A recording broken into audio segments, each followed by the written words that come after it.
So let's get to something I think that this is very interesting. But man, you have been covering this mayor's race, and yes, for those of us who are living here, we know yes. how. I mean, it is dramatic. We've got a Cuomo, we've got a Mamdani, we've got Yes. someone who is very pro-Palestine and someone who's very pro-Israel, meaning Cuomo is pro-Palestine. Right. Mamdani is Cuomo is pro-Israel. Mamdani is pro-Palestine. Right. And so you've been covering it. You're reporting in Politico, the Politico piece on the New York mayoral race. Let's put Jonathan's piece up if we can. There it is. Why the New York mayor's race matters. Voters are disappointed by the Cuomo-Mamdani race, but the results will resonate far beyond the Big Apple. Why do you say voters are disappointed by the race? Well, I think there's a lot of people in New York City who wish they had other options beyond a 33-year-old socialist and the disgraced former governor of New York who was forced out to avoid being impeached for multiple accusations of sexual misconduct. And I think there's just a good chunk of the electorate that wants more options than that. That said, if we talk to voters who are under 40, especially progressives, they're thrilled with Mamdani's campaign, and he's got real energy. I just think that there's a vaster swath of the city that would have preferred more options to rise to the surface here. But this is a fascinating race. The primary's tomorrow in New York, Tuesday, and it's close. New York has a ranked choice voting system now, which means we won't have the results of the primary tomorrow. This will take a while to figure out who is going to come out on top. And even after we know the results of the primary, Don, because this is New York and the balloting is sort of quirky, both Cuomo and Mamdani have separately got their own ballot line, their own third-party ballot line. So whoever loses the primary can stay in the race this fall and compete with their own ballot line. So we could have a four-way or a five-way race this fall, because don't forget, the incumbent mayor, Eric Adams, is still in the race. He has his own ballot line and is trying to run for re-election, although he's sort of faded. And the Republicans have their own nominee, Curtis Sliwa, the famous guardian angel, he of the Red Beret. So an interesting moment in New York that I think will tell us something about the direction of the Democratic Party. God, how long has that guy been around? Curtis, you know what I mean? Curtis Sliwa is since he's not aged in 30 years, man. Like he looks like permanently 57, J-Mart, I've been living in New York full time, pretty much since 1990, 1991. He hasn't Curtis Sliwa was around long before him. And by the way, his ex-wife is now a reporter, and I forget her name, and I should know it. But anyway, it's one of those great New York characters, Yeah, well, it's like they just keep reinventing themselves, like Al Sharpton. Do you remember Al Sharpton back in the day? Now look at Al Sharpton now. He's like, one of the most influential political figures in New York City, if not the country. And he's quite literally half the man he used to be. J-Mart, let me ask you about first, let me play this. Yes. This is do we have the New York report on the polling? Because the polling is very interesting. We'll play a little bit of it so you can see it, and then you and I will talk about it. Here it is. Sure. It's not over until it's over. And we're at an interesting point right now, right? We're between the early voting. We're between primary day. Andrew Cuomo's support has stayed steady over the past month. Starts out with the most votes. But as we all know, ranked choice voting is in play here. And as we go through the simulation and rounds of voting, a different victor emerges. Take a look at how this is predicted to play out in the last major poll before primary day from Emerson College, Pix 11 and The Hill. Andrew Cuomo, first round of voting, maintaining his lead with 36%. Mamdani pulling a very close second at 34%, and Brad Lander rounding out the top three with 13%. Let's take a look at the rest of the candidates. Adrian Adams pulls 8%, Scott Stringer with 3%, Zellner Myrie with 2%. Now, this doesn't take into account the 4% of undecided voters, and there's a margin of error of 3.4%. Now, as the simulation plays out, Cuomo keeps that lead until the eighth and final round, when Lander is eliminated and the majority of those second choice ballots flow to Mamdani. pushing him into the winner's position, 52% to Cuomo's 48%.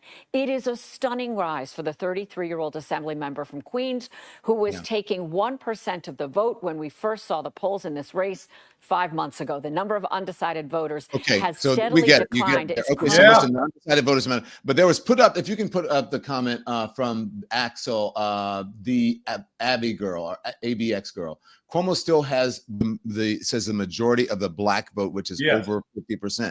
I don't know how that's going to play out, but as I go out on the street, Cuomo has a name recognition. But I mean, one person after person after person that I speak to, Jay Mart says, Zohran. He's got the young vote. So it's now really the generational divide is striking. I spent most of last week in New York, and you make your way around the city, and just from pamphlets, from posters, from running into canvassers, the Zohran supporters are ubiquitous. He's got a real grassroots presence. There's undeniable energy behind his campaign. And it's especially fervent among folks under 40. Now, his challenge, Don, is that when you get to older voters who are not as online as their younger counterparts, who are more traditional media consumers, and who, frankly, are not as progressive. I'm thinking about working class folks, Black, Hispanic, Asian, especially who are in the outer boroughs. That's more Cuomo's strength, and this comes down to who can get their folks out on what's going to be a very hot day on Election Day, Tuesday. We know that in the early voting, Mamdani's done a really good job of getting his folks out. Manhattan and Brooklyn are overperforming, but again, let's see what happens on Election Day. We know how Democratic primaries work. There is this divide generationally, racially, and frankly, along class lines. We've seen it before with Bernie Sanders, with Joe Biden, and we're seeing it again in New York. And it's going to be a great test for Ken Cuomo's name ID and support among working class folks, especially those over 40, went out over real youthful energy that Mamdani has. Here's the interesting thing. So you said that voters wanted a choice between a disgraced former mayor. We know it was because of the allegations, right? The assault, you got it, abuse, sexual misconduct, right. Yeah, and then Mamdani, you said, is a socialist, which really has like folks here, especially the the sort of business class people and traditional. I don't know if you want to call them centrist or Democrats. They're worried because they want. The finance crowd. They're really, really worried. They think that if he wins, the tax base is going to go away, and then New York is just going to be in the shitter. Let's be honest. That's right. But the interesting thing I found is that Cuomo has the woman vote, the female vote, considering.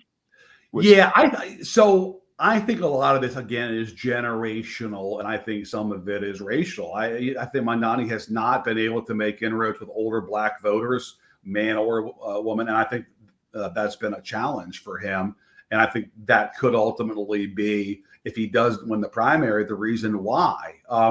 That said, I come back to this ranked choice system, Don. It's a complicated deal. But basically, the voter in New York can go into the ballot booth and pick their preference. It's kind of like being able to say, like, you go into the ice cream shop and you can't decide on one, so you get 4 flavors. That's basically it. You're just ranking your preference. And how it works is, the fewer votes that folks get, they kind of drop off the ballot. They're thrown off the island until you're left with the top 2 vote getters. And where this helps Mamdani is that there's a lot of people in New York who are maybe uneasy about him, but man, they hate Andrew Cuomo, and they're just not going to rank Cuomo at all. And maybe they rank Mamdani second or third or even fourth, and that could tip the balance for him in the end. Yeah, look, you're right about Mamdani and the Black vote. I do see some African Americans I speak to who are voting for him, but look, we've been trying to get him on. He's younger, we've been trying to get him on, and we have a big Black audience here. Right. And so far, he's like, I don't know if they're going by traditional old school the way that they're dealing with the media, but I think they're missing an opportunity not to come on some of these shows, especially with Black hosts. Not that our entire viewership is Black, but we have some loyal Black voters here in New York, and they're not taking advantage of it. Well, it's not too late, Don. He's got 24 hours here, man. 24 hours. I just want to quickly, I want to ask you about this. This is from New York Magazine. Tell me if they're right or if they're wrong. And first of all, wait, hold on. Put up the Emerson thing real quick. We'll talk about polling, and then we'll do this. There's a new Emerson polling that shows Mamdani winning for the first time. here, which is, I think they pointed out in that report from Pix 11 that by the time he gets to the 8th round, he's got about 52% and then 48% for Cuomo. So he could very well win this. But still, as you pointed out in your reporting, they will both be there for the general. And it could be that they have their own ballot line. So Cuomo and Mamdani can both stay in the race. Yeah. I tell you what people are concerned about, especially those, a lot of my Jewish friends are like, hey, they think that he is anti-Semitic. They're saying, and they're concerned about that. And that if he does win, if he places first, then he will get $1 billion of free, press. And that will launch him into, the national space, which they believe is not good for them. That's what they're saying. Yeah, I mean, look, traditionally mayors of New York have been strong pro-Israel hawks, and this would be a departure from that. Mamdani is not somebody who is pro-Israel in the traditional way. He's deeply skeptical of the current Israeli government, and he obviously supports a Palestinian state and has said some stuff that I think maybe he would want to take back when it comes to that issue. And so I think that has created a challenge for him with some Jewish voters. But again, this is a generational thing too. I think someone, even the Jewish vote under 40, I saw when I was in New York, some of them are more with Mamdani when it comes to Israel and politics today. Isn't that amazing? Yeah, it's fascinating. Especially the young folks. No, it's striking. It's striking. Yeah, it is. Okay, so New York Magazine says, yes, sir. Dim political class is responsible for this mess. I think you kind of alluded to that. They would totally. So, is that right? Oh yeah, and I think Errol Lewis, who's a good guy, written a really sharp piece. In my column over the weekend, I touched on some of the same issues. There's basically three major institutions in New York politics in terms of the internal Democratic contest. One is the elected officials. Governor, the two senators, members of Congress, city council, state ledge. The other is the labor unions, which have a huge role in Democratic politics. And the last is my old place of work, the New York Times, and their editorial board, to be exact. Those are kind of the three legs of the stool that carry a lot of clout in Democratic primaries, Don. And each of those three institutions either sat out this primary for the most part or kind of gave in and got behind Cuomo. And I think that's why largely we are where we are with these options here with one day to go. Wow. J Mart, you're the best, man. Thanks, what do you Tom. think is going to happen? I think it's going to be incredibly close. We're not going to know tomorrow. This ranked choice thing is going to take, I think, a few days to see where the votes land. But there's no question that Mamdani's got the momentum. He has more energy behind him. And this is basically a matter of what's more important. Momentum or name ID when it comes to a big city mayor's race. We're going to find out. Do you like this ranked choice thing? I think it has its benefits because it allows people to make sort of more of a preference choice. They don't have to pick the least worst. They can offer kind of their views on things. It's kind of an instant version of the runoff. A lot of places in the South have runoffs where the top two vote getters go to a second race a month later. This is kind of an instantaneous version of that. It just lets voters rank their preference. So, yeah, I think it works pretty well. Hey, look, I saw on the screen our viewers, our subscribers love you. So come back. Thank you. I mean, this guy's the best political reporter, one of the best political reporters I know. Him and John King over at the CNN. Great political reporters. Thank you, sir. You're a good man. Thank you, Don. See you soon. See you, man. Take care, brother. J Mart, Jonathan Martin. Thank you so much. Thanks everyone for watching. Your support means the world to us. So make sure you hit the like button and you subscribe to our channel to make sure that you never ever miss a video. We're live every day, 10 a.m. Eastern time. We drop even more content at 2 p.m. Eastern and 5 p.m. Eastern. And if you want more Don Lemon Show content, we'd love for you to become a member of the Lemon community, where you will receive access to special community posts. You'll get exclusive content and members-only live shows. So head over to our channel page or click the join button on this video. Again, thank you for watching. We appreciate your love and your support, and we will see you next time.